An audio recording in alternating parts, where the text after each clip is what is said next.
आवाज प्रभु की सुनूंगा, जब वो मुझसे कहे, मधुर आवाज से कहे, धीमी आवाज से कहे, आंधियाँ जब चले, डर भय मुझ में आए, आंधियाँ जब चले, डर भय मुझ में आए, तब तेरी प्यारी आवाज़, तब तेरी प्यारी आवाज़, मत डर मुझसे कहे। आवाज़ प्रभु की सुनूंगा, जब वे मुझसे कहे। प्रभु में मेरा अति प्रिय परमेश्वर का भक्तजनों को इस सुबह का समय आप सबको मसीह शालोम। आज आप लोग के सामने में परमेश्वर का दया हुई और रात भर परमेश्वर ने संभाला। इस सुबह का समय परमेश्वर का पवित्र वचन से भजन संग्रह 2 अध्याय का कुछ भागों को पढ़कर परमेश्वर को महिमा करेंगे। जाति जाति के लोग क्यों हुल्लाड़ मचाते हैं और देश देश के लोग व्यर्थ बातें क्यों सोच रहा है। यहोवा की और उसकी अभिषिक्त के विरुद्ध पृथ्वी के राजा मिलकर और शासक आपस में सम्मति करते हैं। आओ हम उन बंधनों को तोड़ डालें और उनकी रस्सियों को अपने ऊपर से उतार फेंके। वो जो स्वर्ग में विराजमान है हंसेगा, प्रभु उनको ठट्टों में उड़ाएगा। तब वो उनसे क्रोध करके बातें करेगा और क्रोध में कहकर उन्हें घबरा देगा।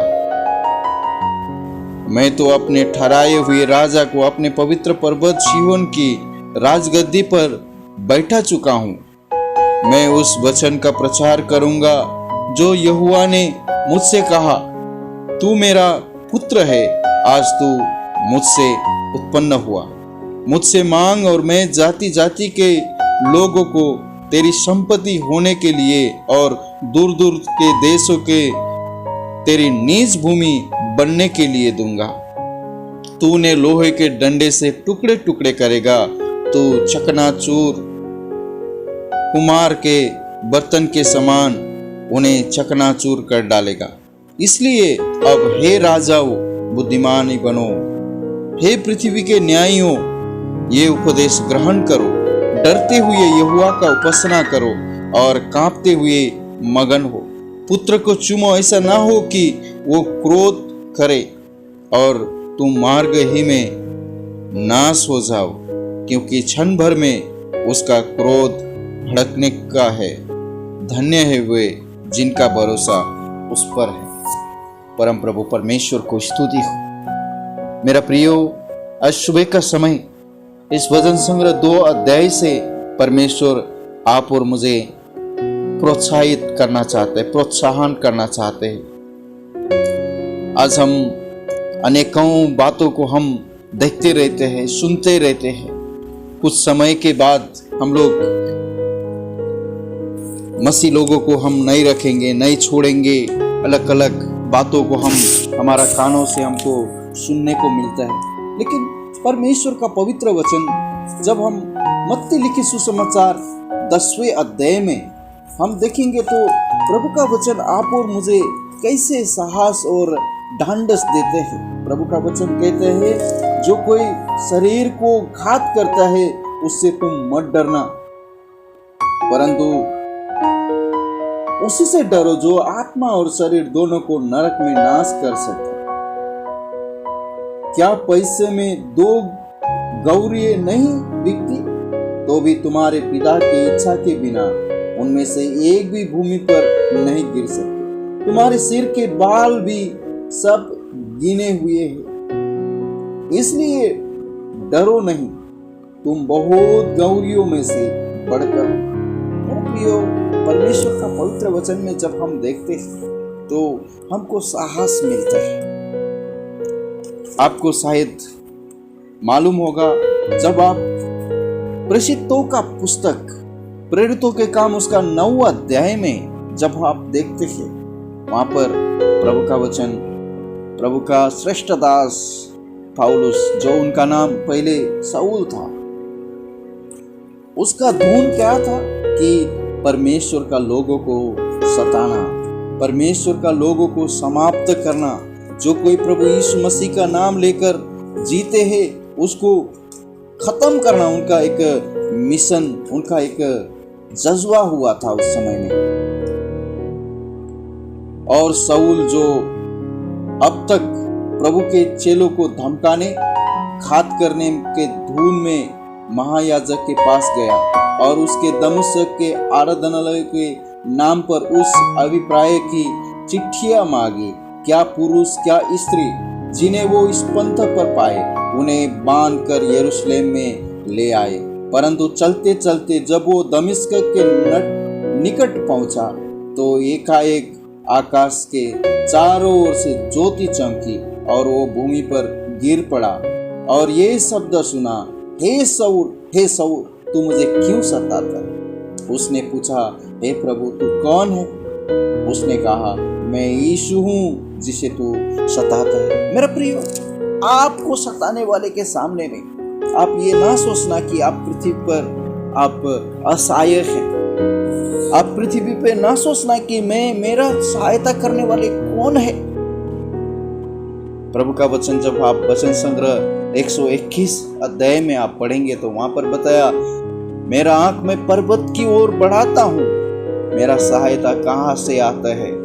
आकाश और पृथ्वी सृष्टि करने वाला सृष्टिकर्ता की ओर से मेरा सहायता है। मेरा प्रियो, आपको लगता है कि आप साधारण हैं, आपको लगता है कि आप असहाय हैं, आपको लगता है कि मेरा जीवन में निर्बल हूँ। लेकिन मेरा प्रियो, परमेश्वर का पवित्र वचन में जब आप और मैं देखते हैं तो प्रभु का वचन कहता है, पहला यूहन्ना का पुस्तक में आप उसका 4 अध्याय में आप देखें तो यहाँ पर बता रहे, हे प्रियो, परमेश्वर के आत्मा को तुम इस रीति से पहचान सकते हो कि प्रत्येक आत्मा जो मान लेता है कि यीशु शरीर में होकर आया है वो परमेश्वर की ओर से है, और प्रत्येक आत्मा जो यीशु को नहीं मानता वो परमेश्वर की ओर से नहीं। वही तो ख्रिस्त विरोधी की आत्मा है जिसकी चर्चा तुमने सुन चुके हो। वो आने वाला है और अब भी संसार में हो। हे छोटे बच्चों, तुम परमेश्वर के हो और तुमने उन पर जय पाई है, क्योंकि जो तुम में है वो उससे जो संसार में है बड़ा है। मेरा प्रियो, आप और मुझ में कौन है मालूम है? आप और मुझ में कौन निवास करता है मालूम है? यूहन्ना लिखित सुसमाचार 14 अध्याय में प्रभु ने कहा, मैं पिता से विनती करता हूँ और वो तुम्हारे लिए एक सहायक भेजेगा, और वो सहायक इस युग का अंत तक तुम्हारे साथ रहता है। मेरा प्रियो, परमेश्वर आपको कभी भी छोड़ने वाला, कभी भी त्यागने वाला नहीं है। जब आप यूहन्ना लिखित सुसमाचार उसका 14 अध्याय 17 वचन में पढ़ेंगे तो, अर्थात सत्य के आत्मा जिसे संसार ग्रहण नहीं कर सकता, क्योंकि वो ना उसे देखता है और ना उसे जानता है। तुम उसे जानते हो क्योंकि वो तुम्हारे साथ रहता है और वो तुम में होगा। फ्यूचर टेंस प्रभु यहाँ पर बताते हैं। और 18 वचन में, मैं तुम्हें अनाथ ना छोड़ूंगा, मैं तुम्हारे पास आता हूँ। प्रभु का वचन कितना सुमधुर आवाज से आप और मुझे साहस और ढांढस देता है। और 16 वचन में कहता है, और मैं पिता से विनती करूंगा और वो तुम्हें एक और सहायक देगा कि वो सर्वदा तुम्हारे साथ रहेगा। मेरा प्रियो, सर्वदा आप और मेरे साथ में रहने वाला पिता की आत्मा आप और मुझ में निवास करता है। इसलिए आज आपको कैसे परिस्थिति में है मैं नहीं जानता, आप कैसे आप जी रहे मैं नहीं जानता। आप सोच रहे होंगे मैं अकेला हूँ, मेरे लिए सोचने वाला कोई भी नहीं है, मेरे लिए चिंता करने वाला कोई भी नहीं है। मेरा प्रियो, परमेश्वर का पवित्र वचन बताते हैं, जब भजन संग्रह 23 अध्याय उसका 4 वचन में, चाहे मैं घोर अंधकार से भरी हुई तराई में होकर चलूं तो भी हानि से ना डरूंगा, क्योंकि तू मेरा साथ रहता है। तेरे सोटे और तेरी लाठी मुझे शांति मिलती है। परमेश्वर आपको कभी ना छोड़ने वाला परमेश्वर। यहाँ पर वचनकार दाऊद कहता है, मैं अंधकार भरी हुई, घोर अंधकार भरी हुई तराई में होकर चलूं। और इतना भी नहीं है, उसको 5वें वचन में बता रहे, तू मेरे सताने वाले के सामने मेरे लिए मेज बिछाता है, तूने मेरे लिए सिर पर तेल मला है, मेरा कटोरा उमंड रहा है। मेरा प्रियो, कैसा भी परिस्थिति में आपका जीवन उमंड सकता है यदि आप प्रभु के साथ है तो, प्रभु की उपस्थिति में है तो।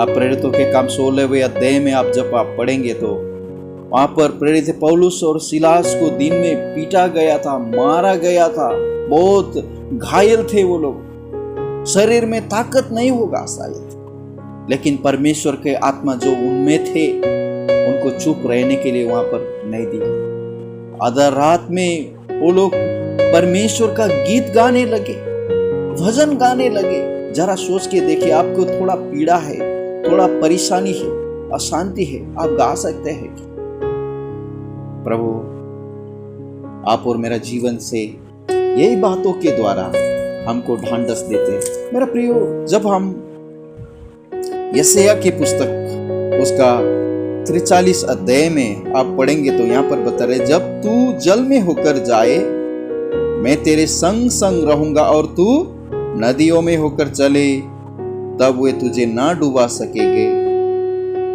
जब तू आग में चले तब तुझे आंच न लगेगी, और उसकी लौ तुझे ना जला सकेगा। मेरा प्रियो, यहाँ पर प्रभु का वचन आप मुझे कहता है, आप कैसे कैसे परिस्थिति में होकर आप चलना पड़ेगा। जल में होकर कभी चलने का एक एक अनुभव आपका जीवन में परमेश्वर देते रहेंगे।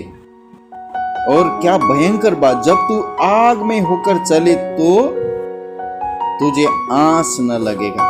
मेरा प्रियो, बाहर शरीर आग का आंच से जला सकते हैं, लेकिन जो हमारे आप और आपके अंदर में परमेश्वर ने दिया गया वो बात कोई आपको नाश नहीं कर सकते। इस संसार में किसी का पास ताकत नहीं है जो आपको नाश कर सकते, आपको आपका नामो निशान मिटा सकते हैं। क्योंकि एक व्यक्ति है, उस व्यक्ति का नामो निशान मिटाने के लिए कितने लोग खड़ा हुए, आज तक कोई उसका नाम मिटा सका क्या? तो सर्वशक्तिमान परमेश्वर है, और सर्वशक्तिमान परमेश्वर की आत्मा आप और मुझ में निवास करता है, और वो परमेश्वर आपको कभी ना छोड़ने वाला और कभी ना त्यागने वाला परमेश्वर है। और वचन संग्रह जब आप 115 अध्याय में प्रभु का वचन में आप देख सकते हैं कि कितना धन्यवाद वहाँ पर आप और मुझे मिल सकता है। मेरा प्रियो, परमेश्वर का कृपा का कभी अंत होने वाला नहीं है। और वचन संग्रह 105 अध्याय में जब आप प्रभु का वचन में आप देखेंगे तो धर्मी लोगों के लिए कितना महान बात यहाँ पर परमेश्वर का वचन लिखता है। यहोवा का धन्यवाद करो, उससे प्रार्थना करो, देश देश के लोगों में उसको कामों का प्रचार करो, क्योंकि परमेश्वर का लोग कभी भी कैसा भी परिस्थिति आए उस परिस्थिति से डरकर कभी भी चुप नहीं रह सकते, क्योंकि परमेश्वर ने आप और मुझे चुप रहने के लिए नहीं बुलाया है। और 105 का 15 वचन में आप पढ़ेंगे तो प्रभु का वचन कहता है कि मेरे अभिषिक्त को मत छुओ और न मेरे नबियों को हानि करो। परमेश्वर स्वयं कहता है मेरा अभिषिक्त को मत छुओ। Do not touch my anointed ones and do my prophets no harm। संसार का लोग सोचते हैं कि मैंने हानि किया, मैंने सत्यानाश किया, इन लोगों को मैंने धमकाया, इन लोगों को मैं डराया। उनका मुंह में जो कुछ आते हैं वो लोग कहते रहेंगे, बकते रहेंगे। लेकिन परमेश्वर का पवित्र वचन आपको मुझे कहता है कि जाति जाति के लोग क्यों हुल्लाड़ मचाते और देश देश के लोग व्यर्थ की बात सोच रहे हैं। उनको मन में लगता है कि मैं सबसे बड़ी बात कह रहा हूं, सबसे महान बात मैं कहता हूं। अब जरा देखिए परमेश्वर का पवित्र वचन में उत्पत्ति का किताब 11 अध्याय में निम्रोद के द्वारा उन्होंने टावर बनाने के लिए शुरुआत किया। ऐसा सोचा है कि ये टावर मैं अभी स्वर्ग तक उठा के लेके जाऊंगा। परमेश्वर उनको पूरा होने के लिए दिया क्या? जरा सोच के देखिए, बाइबल आप थोड़ा पढ़कर देखिए। मेरा प्रियो, आपको साहस मिलेगा। प्रभु आपको आशीष दे, इन वचनों के द्वारा आगे बढ़ने में मदद करे।